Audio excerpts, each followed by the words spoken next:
Hello बच्चों, नमस्ते। कैसे हैं आप सब लोग? मैं उम्मीद करती हूँ कि आप सब लोग अच्छे होंगे, अच्छे से पढ़ाई कर रहे होंगे। आज मैं आपको एक रियल मोटिवेशन देने वाली हूँ। ये वीडियो, पहली बात तो आप 1.5 या 2x की स्पीड पे आप इस वीडियो को देखें।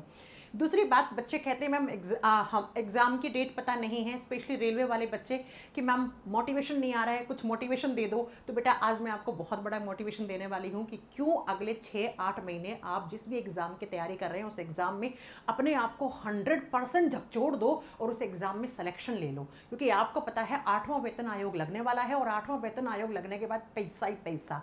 अब बहुत सारे यूट्यूबर्स, बहुत सारे अलग अलग लोग बता रहे हैं कि आपका जैसे ही 8वां वेतन आयोग लग जाएगा तो सैलरी 3 गुना हो जाएगी, 2.5 गुना हो जाएगी। नहीं, आज की इस वीडियो में मैं आपको पूरी बातें बताने वाली हूँ। और स्पेशली रेलवे वाले बच्चे बहुत बार पूछते हैं, मैम ग्रुप डी की अगर हम तैयारी कर रहे हैं, सिलेक्शन हो गया तो हमारी फाइनल जो सैलरी है 8वां वेतन आयोग लगने के बाद कितनी हो जाएगी। ये सारी बातें मैं आज इसकी वीडियो में करने वाली हूँ।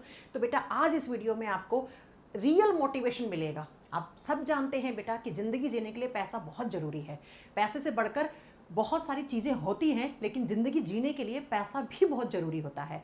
आप भी जिस एग्ज़ाम की तैयारी कर रहे हैं उस एग्ज़ाम में आपका सिलेक्शन हो जाए, आपकी लाइफ में स्टेबिलिटी आ जाए, घर में अर्निंग सोर्सेज बढ़ जाए और आपके माता पिता का सपना है और आपके माता पिता का बुढ़ापा और आपके आने वाली जो पीढ़ी है उसका बुढ़ापा अच्छे से निकल जाए, इसलिए आप सरकारी नौकरी के एग्ज़ाम की तैयारी करते हैं। आज की इस वीडियो में आपको एक तो मोटिवेशन मिलेगा, दूसरा सरकारी नौकरी की अहमियत आपको पता लगेगी। चलो शुरू करते हैं। सबसे पहले आपको पता होना चाहिए कि पे कमीशन क्या होता है, वेतन आयोग क्या होता है। बेटा पे कमीशन भारत सरकार द्वारा गठित एक ऐसा आयोग है जो केंद्र सरकार के कर्मचारियों और जो पेंशनर्स होते हैं, जो मतलब पेंशन पे चले गए हैं, जिनका रिटायरमेंट हो गया है, उनके वेतन भत्ते और पेंशन की पूरी समीक्षा करता है और उसमें रिवीजन करने की सिफारिश करता है। तो इसको बोलते हैं पे कमीशन। बात यह आती है कि मैम पे कमीशन क्या करता है। जो पे कमीशन होता है वो सैलरी का स्ट्रक्चर डिसाइड करता है, जो आपकी डीए, टीए, एचआरए, जो आपके सारे अलाउंसेज होते हैं इनकी सिफारिश करता है। और जो ऐसे लोग जो रिटायर हो गए हैं, जिनकी पेंशन्स आती हैं, उन पेंशन्स की व्यवस्था और उसमें किसी भी तरीके का अगर इस सैलरी में या बेसिक सैलरी में कोई भी किस तरीके का यहाँ पर रिवीजन करने की जरूरत होती है तो वो पे कमीशन करता है। किसके लिए लागू आता है? सबसे पहले तो आपको पता होना चाहिए कि पे कमीशन लागू किसके लिए होता है। तो केंद्र सरकार के कर्मचारी, सेंट्रल गवर्नमेंट के जितने भी सारे आपके गवर्नमेंट एम्प्लॉयज होते हैं उनके लिए। दूसरा, केंद्र शासित प्रदेशों के कर्मचारी, जैसे दिल्ली पुलिस में अगर आप कांस्टेबल हैं या एसआई हैं, दिल्ली पुलिस का दिल्ली पुलिस के अंडर में नहीं आता है, वो सेंटर के अंडर में ही आता है। अगला, केंद्र सरकार से जितने भी रिटायर हुए जो आपके पेंशनर्स हैं, जिनको पेंशन आती है, उनके लिए काम करता है। रक्षा सेवाओं के कुछ कर्मचारी, कुछ जैसे बीएसएफ वगैरह, इनके लिए। और रेलवे के कर्मचारी। बस आपके लिए तो यही मुद्दे की काम है ना, रेलवे वाले बच्चों के लिए। तो जो पे कमीशन है वो इन सबके लिए काम करता है, इन सारे कर्मचारियों के लिए काम करता है। यानी कि इन सब की अगर सैलरी या फिर कमीशन, जो जब भी कोई नया कमीशन आएगा उनकी सैलरी का रिवीजन, ये सब पे कमीशन इन सारे कर्मचारियों का डिसाइड करता है। बात करते हैं कि अभी तक हमारे भारत देश में आज़ादी के बाद टोटल कितने पे कमीशन हो चुके हैं। तो 7 हो चुके हैं, पहले से लेकर 7 हो चुके हैं। अभी जो नेक्स्ट आने वाला है वो आने वाला है आपका 8th पे कमीशन, यानी कि 8वां वेतन आयोग। पहला वेतन आयोग जो 1947 में था और आखिरी जो आपका वेतन आयोग 7वां, जो 2016 में लागू हुआ था। 2016 में 7वां पे वेतन था। अब आपका 8वां पे वेतन शुरू होएगा। बेटा बात करते हैं कि जब पहला पे कमीशन लगा था तो उसमें सैलरी 55 रुपए थी। तो वो 1959 में जब दूसरा पे कमीशन लगा तो वो 80 रुपए हो गई थी। तीसरे में 185, चौथे में 750 रुपए और पांचवे में हो गई थी 2550 और छठे में जो 2006 और 8 में आया था उसमें 7000 सैलरी हो गई थी। और लास्ट पे कमीशन यानी 2016 वाले में ये जो 55 रुपए से सैलरी शुरू हो गई थी, ये 18,000 रुपए पे खत्म हो गई थी। इसका मतलब अभी तक 8वां वेतन लागू नहीं हुआ है, 7वें वेतन तक जो बेसिक पे सैलरी थी वो 18,000 रुपए थी। अब जो 8वां वेतन आएगा वो इसके बाद इसी 18,000 में इंक्रीमेंट होगा, है ना। अब बात करते हैं सबसे पहला कि पहले से 8th पे कमीशन तक सरकारी कर्मचारियों की सैलरी का सफर क्या रहा। तो बेटा 55 से जब 80% हुआ तो सैलरी में हाइक आया 14%, फिर 185 में हुआ तो सैलरी में 20% का हाइक, फिर 750 हुई तो 27% का हाइक, फिर 2550 हुई तो 31% का, फिर 7000 हुई तो 54% का, और बाद में जब 7th पे कमीशन लगा तो 23.55% का यहां पर हाइक मिला था। अब बात यह आती है कि मैम 8th सीपीसी में क्या हाइक मिलेगा। क्या मैम सैलरी है वो 3 गुना हो जाएगी? हम तो ऐसे वीडियो सुन रहे हैं। क्या सैलरी 2.5 गुना हो जाएगी? हम ऐसे वीडियो सुन रहे हैं। आज मैं आपके सारे भ्रम दूर कर देती हूँ। बेटा 7वां पे कमीशन जब लगा था, उसके बाद 8वां पे कमीशन जब लगेगा आपको, मैं बता दूं, इसमें आपकी सैलरी डिसाइड होगी फिटमेंट फैक्टर से। ये देख रहे हो ना, फिटमेंट फैक्टर। अब ये फिटमेंट फैक्टर होता क्या है और कैसे काम करता है वो समझने की कोशिश करो। ये जो दुगुनी तिगुनी सैलरी बात करते हैं ना, ये सारा डिसाइड करेगा कि आपका कितना फिटमेंट फैक्टर लग रहा है 8th पे कमीशन में। जैसे बात करते हैं पुरानी जो बेसिक सैलरी थी, बेसिक सैलरी कितनी? 18,000। अगर 18,000 में फिटमेंट लगा 2.57% का, मान लो, तो बेटा आपकी जो बेसिक सैलरी नहीं बनेगी वो 46,260 बनेगी। 18,000 से कितनी? 46,260 बनेगी। ठीक है। जबकि बेटा 8वां वेतन आयोग में जो अनुमानित मीडिया दिखा रहे हैं, अलग अलग लोग तो अनुमान कर रहे हैं कि ये फिटमेंट पर जो फैक्टर है ये 3% तक जाएगा। तो अगर 3% तक जाता है, देखो 2.57 तो मुझे लगता है मिनिमम होगा ही होगा, इतना होगा।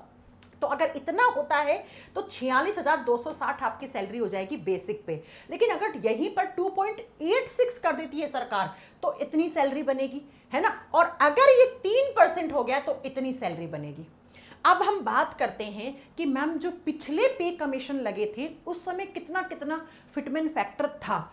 तो प्यारे बच्चों सुनो, ये जो पहला, दूसरा, तीसरा, चौथा, 5वां, ये 5 जो पे कमीशन थे ना, इसमें कोई फिटमेंट परसेंटेज लागू नहीं हुआ था, कोई फिटमेंट फैक्टर लागू नहीं हुआ था।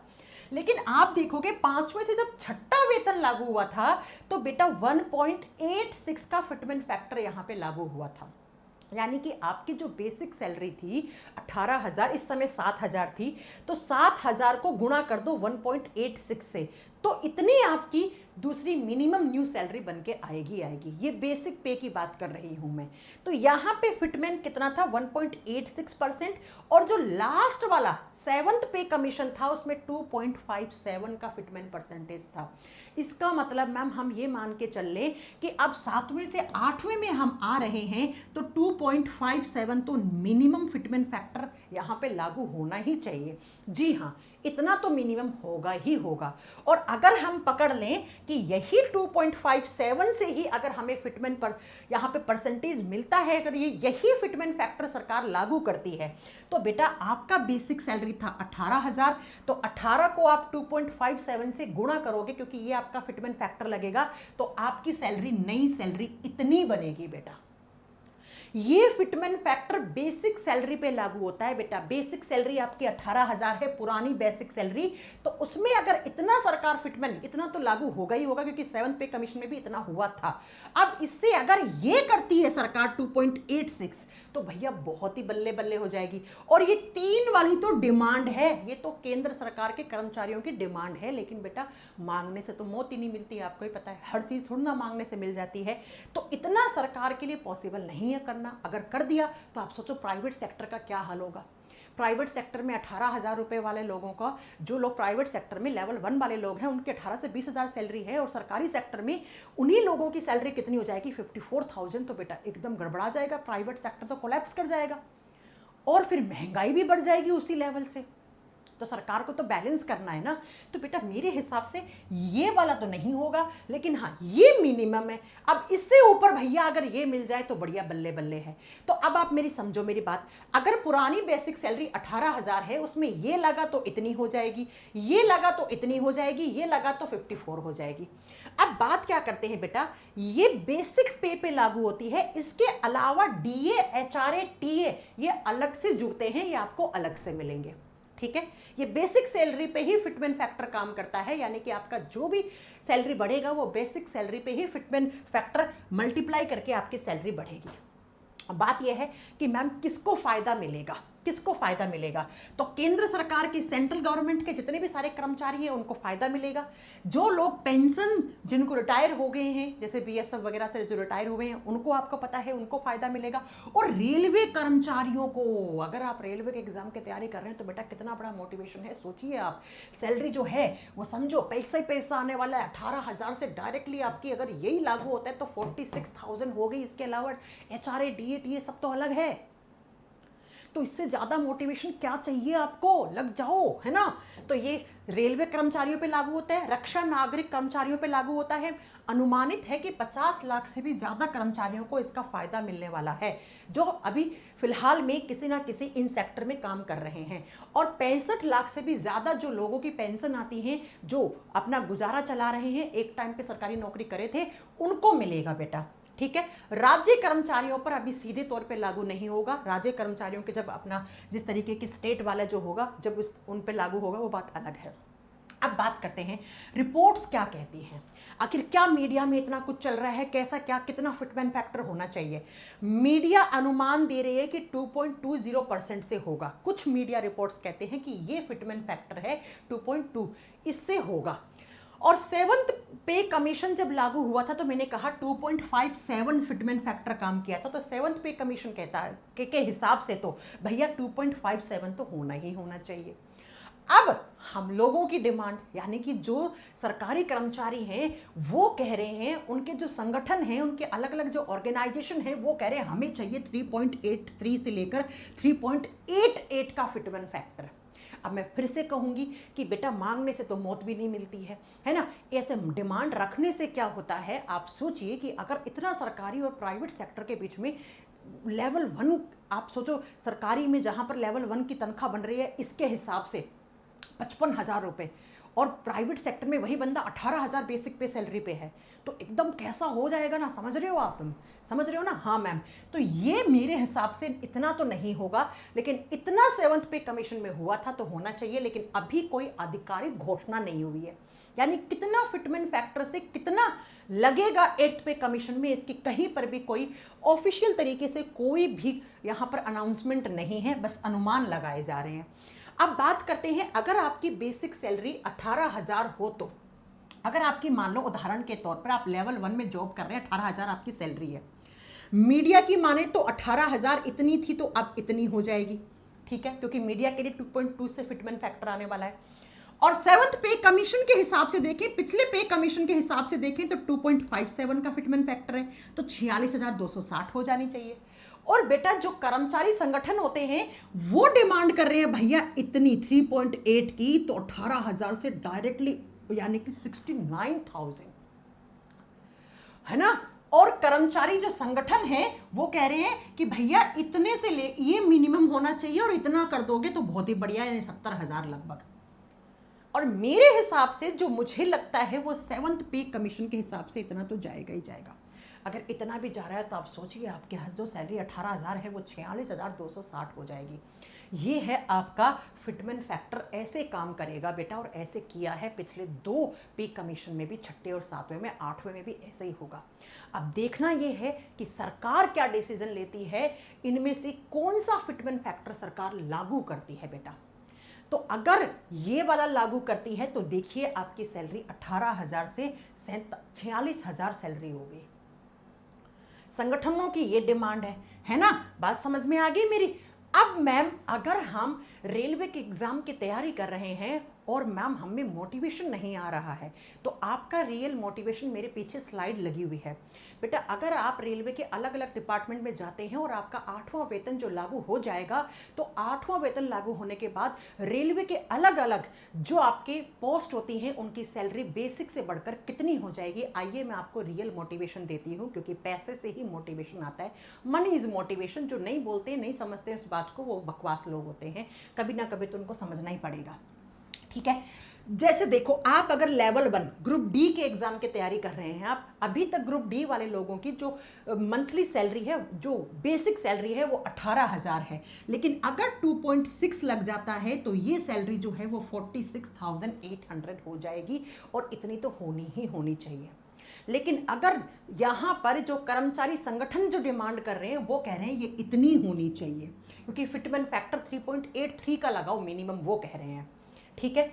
और अगर आप लेवल 2 जैसे असिस्टेंट लोको पायलट या टेक्नीशियन ग्रेड 3 के एग्जाम की तैयारी कर रहे हैं, एनटीपीसी अंडर ग्रेजुएशन के एग्जाम की तैयारी कर रहे हैं, तो आपका बेसिक सैलरी पे होता है 19,900, जो बढ़कर इतना हो जाएगा, और संगठनों की डिमांड है कि इतना हो जाए।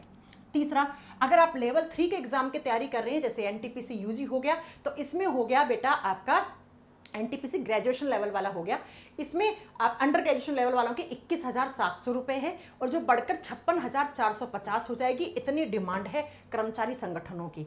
लेवल 4 में आते हैं एनटीपीसी ग्रेजुएट लेवल वाले में, तो आपकी बेसिक सैलरी पे होता है 25,500, जो बढ़कर इतना हो जाएगा। डिमांड इतनी है, इतनी डिमांड देखो कितनी, लगभग 1 लाख रुपए, 1 लाख रुपए के पास आ गई। हाँ मैम। और अगर आप लेवल 5 में जैसे जेई हैं या टेक्नीशियन ग्रेड 1 वाले हैं या फिर आप एनटीपीसी ग्रेजुएशन के द्वारा आप सेलेक्ट हुए हैं, तो आपकी 29,200, जो इतना होना लगभग तय है, लेकिन डिमांड है कि 1,11,836 हो जाए। और अगर आप लेवल 6 में आते हैं तो बेटा लेवल 6 की जो है वो 35,400 है और जो अब बढ़कर नई 92,000 40 रुपये लगभग हो जाएगा और डिमांड है कि इतनी हो जाए। तो बताओ कितना तगड़ा मोटिवेशन है इस स्लाइड में। जो सैलरी ग्रुप डी वालों की 18,000 थी बेसिक सैलरी, वो बढ़कर 46,800, ये तो बेसिक सैलरी है, उसके बाद डीए वगैरह आपको अलग है, वो भी मैं उस पर बात करूंगी। तो ये मोटिवेशन मैं आपको इसलिए दे रही हूँ कि पढ़ लो ढंग से। आप सोचिए कि जब 8th पे कमीशन लग जाएगा तो इतना पैसा आएगा तो आपका जीवन और आपके माता पिता, बूढ़े माता पिता का जीवन अच्छे से गुजर जाएगा। ये है आपके रेलवे के स्टूडेंट्स के लिए। अब बात करते हैं मैम डीए क्या होता है, डीए कैसे लागू होगा। आपको पता है कि डीए नाम की भी चीज़ मिलती है। तो वर्तमान का जो डीए है वो 60% है, ठीक है। उदाहरण के तौर पे मान लो हर 6 महीने में डीए में संशोधन होता है, ठीक है। और 6 × 10 साल से तो बेटा 60% का हुआ। 8वां पे वेतन अगर लागू हो जाता है तो डीए में जो नई बेसिक सैलरी होगी वो मर्ज हो जाएगा, यानी कि इस डीए में संशोधन करेंगे। ये इस डीए को फिर वापस से 0% से लाएंगे। ये 0% से आपका डीए को ये रीसेट कर देंगे सरकार। और अभी जो आपको क्या लग रहा है, इस 60% पे आपका लागू होगा क्या 8th पे कमीशन? नहीं नहीं नहीं। जब 8th पे कमीशन लागू होगा तो आपका डीए जो है वो नई बेसिक सैलरी में मर्ज होगा बेटा, वापस उसको 0% से काउंट करेंगे, फिर होगा नया डीए शुरू जब 8th पे कमीशन लग जाएगा तब, ठीक है। और ये एक संभावित प्रक्रिया है, बाकी आप देखोगे कि सरकार के द्वारा बहुत जल्दी इसकी घोषणा भी कर जाएगी। अब बात आती है कि मैम क्या हमें एरियर मिलेगा, जो रिसेंटली जॉब कर रहे हैं उनको। मान लेते हैं इसकी लागू तिथि जुलाई 2027 है, ठीक है। 1 जुलाई 2027 से लागू तिथि होने वाली है इसकी। ये लास्ट रिपोर्ट है, ये तो लास्ट डेट है, तब तक तो हो ही जाएगी। अब 1 जनवरी 2026 से लागू माना गया था। 1 जनवरी 2026 से 7th पे कमीशन लागू माना गया है, ये अंतिम तारीख है। लागू हुआ, जो लागू होगा वो जुलाई 2027 में, मान लिया 1 जनवरी 2026 से। अब 1 जनवरी 2026 से जून 2027, क्योंकि जुलाई से तो लागू ही हो जाएगा, तो इसका बकाया जो डीए, वेतन और सारे जो पैसे हैं जो आपकी अभी तक तो 7th पे कमीशन के हिसाब से थी, अब इस पैन में यानी कि 1 जनवरी 2026 से लेकर आपका जून 2027 तक ये जो 18 महीने हैं, इस 18 महीने की जो सैलरी बढ़ी हुई किसके हिसाब से, 8th पे कमीशन के हिसाब से, तो आपका डीए भी उसी हिसाब से और आपका जो बढ़ा हुआ अमाउंट आएगा वो या तो सरकार एक साथ देगी या किस्तों में देगी। तो इसी को एरियर बोलते हैं बेटा, इसी को एरियर बोलते हैं। तो ये 18 महीने की जो सैलरी है ना, ये या तो सरकार एक साथ अकाउंट में डालेगी या हो सकता है 1 एरियर, 2 एरियर, 3 एरियर में इनको ख़त्म करे। तो ये 18 महीने का पैसा जो है वो, और डीए जो नए डीए के हिसाब से है, वो सारा रुका हुआ पैसा आपको एरियर के रूप में मिलेगा। ये उनके लिए जो अभी काम कर रहे हैं भैया। अब आ जाओ मैम सच क्या है और अफवाह क्या है। अफवाह है कि भैया सैलरी डबल पक्की हो जाएगी। फिटमेंट फैक्टर तय करेगा कि आपकी सैलरी किस लेवल पे कितना % फिटमेंट फैक्टर लग रहा है तो आपकी सैलरी क्या होगी। सबको एक समान तरीके से बढ़ोतरी मिलेगी? नहीं, पे लेवल के अनुसार आपका फर्क आएगा। ऐसा नहीं है कि लेवल 1 वाले पे भी है, लेवल 6 वाले पे भी, आपका जो भी पे लेवल है उसके हिसाब से जो बेसिक सैलरी होगी उस पर फिटमेंट फैक्टर काम करेगा। तीसरा, क्या तुरंत लागू होगा? नहीं बेटा, इसका सरकारी आदेश के बाद ही ये लागू होगा, ठीक है। अब बात करते हैं कि मैम जो 8th पे कमीशन है उसमें अभी तक क्या प्रोग्रेस हुआ है। तो 3 नवंबर 2025 को सबसे पहले इस समिति का गठन किया गया था। 8th पे कमीशन का समिति का गठन किया गया है 8वें वेतन के लिए, और इतिहास में पहली बार 8वां पे जो कमीशन की कमेटी बनाई गई है, उसकी इतिहास में पहली बार जो अध्यक्ष है वो फीमेल है, रंजना प्रकाश देसाई। इससे पहले 7 पे कमीशन लगे थे, सातों के सातों संगठन की जो अध्यक्ष थे वो मेल थे। ये पहला ही आपका करंट अफेयर का क्वेश्चन। मांगे जो आमंत्रित करने की डेट है वो बेटा 31 मई 2026। हाँ, ये 31 मई 2026 में कर्मचारी यूनियन और पेंशनर्स के जितने भी संगठन होते हैं उनसे मांगे मांगी गई हैं कि क्या मांगे हैं, कैसे। और अभी 3 से 4 दिन के बाद 13 से 14 मई 2026 को रेलवे कर्मचारी यूनियन और रक्षा कर्मचारी यूनियन जो है इनकी दिल्ली में मीटिंग है। इनकी जो मांगे हैं इसके लाइव प्रोग्रेस की पहली बैठक होगी। अब आप कहोगे मैम बाकी के संगठन कहाँ हैं? बेटा इनमें सबसे ज़्यादा इनके पास कर्मचारी हैं। बाकी सबको तो बोल दिया है कि आप ऑफिशियल वेबसाइट पे अपडेट डाल दो, लेकिन इनकी यहाँ पर लाइव मीटिंग होगी और पहली बैठक होगी रेलवे कर्मचारी संगठनों की और रक्षा कर्मचारी यूनियन वालों की। और तब यहाँ से डिसाइड होगा कि किस तरीके से क्या कितना फिटमेंट फैक्टर काम करने वाला है। अब आगे क्या होगा? तो आगे बेटा ये 4 प्रोसेस होंगे। रिपोर्ट तैयार हो गई थी दिसंबर 2026 में, और किसके अध्यक्ष कौन थी? रंजना प्रकाश देसाई। अब रंजना प्रकाश देसाई ने ये रिपोर्ट 2027 की शुरुआत में वित्त मंत्री श्रीमती निर्मला सीतारमण जी को भेजेंगी। निर्मला सीतारमण जी हैं वो अप्रैल 2027 में पीएम की अध्यक्षता में कैबिनेट में अंतिम फैसला लिया जाएगा और पीएम जो है वो रिपोर्ट को राष्ट्रपति को भेजेंगे और जून जुलाई 2027 जो है वो आखिरी है और इस गजट का फिर नोटिफिकेशन आ जाएगा। तो ये है आपका 8th पे कमीशन की पूरी जानकारी कि कैसे कैसे सैलरी रेलवे वाले बच्चों के लिए। तो आज मोटिवेशन बढ़ ही गया होगा। इसीलिए कहती हूँ भैया, सरकारी नौकरी की जो कीमत है वो किसी भी प्राइवेट सेक्टर की नौकरी में नहीं हो सकती। कोविड जैसा खतरनाक समय देखा था जहाँ पर प्राइवेट सेक्टर एकदम कोलैप्स ही हो गया था। प्राइवेट सेक्टर लोगों की नौकरियाँ चली गई थी, लेकिन सरकारी कर्मचारियों को कोई फ़र्क नहीं पड़ा था। इसलिए कह रही हूँ अगले 6-7 महीने आप जिस भी रेलवे के एग्ज़ाम की तैयारी कर रहे हैं बढ़िया तरीके से पढ़ाई कर लो, है ना, क्योंकि इससे बड़ा कोई मोटिवेशन नहीं है आपके लिए। बोल रहे हैं ना मैम डीमोटिवेशन आ रहा है, मैम पढ़ाई में मन नहीं लग रहा है। अब लगेगा कि नहीं लगेगा आपको? और इसी के साथ बता दूं, अगर आप किसी भी रेलवे के एग्जाम की तैयारी कर रहे हैं तो हमारे फ्यूचरकुल कोचिंग की एप्लीकेशन पे railway foundation batch, railway combo batch, science special batch, प्रतिज्ञा ग्रुप डी का बैच, एएलपी के लिए फाउंडेशन बैच है, एनटीपीसी के लिए फाउंडेशन बैच है। अगर आप टेक्नीशियन ग्रेड 3 के लिए तैयारी कर रहे हैं तब भी आप फाउंडेशन बैच ले सकते हैं। और ये साइंस स्पेशल का नया वीओडी भी आ चुका है। इनमें से आप किसी भी बैच को परचेज करते हैं तो वहाँ पे कूपन कोड अप्लाई कर लेना फ्यूचर 50 कोड लगाते ही आपका डायरेक्टली डिस्काउंट हो जाएगा 50% का। ठीक है, जो मैंने अभी बढ़ाकर 15 मई तक कर दिया है। राइट, तो आज आपको रियल मोटिवेशन मिला कि नहीं मिला, मुझे इस वीडियो के नीचे कमेंट करके बिल्कुल बताना कि अगर आप रेलवे की किसी भी एग्ज़ाम की तैयारी कर रहे हैं, आपने टारगेट कर रखा है, तो बेटा ये आपकी रेलवे की 8th पे कमीशन के हिसाब से नई सैलरी होने वाली है।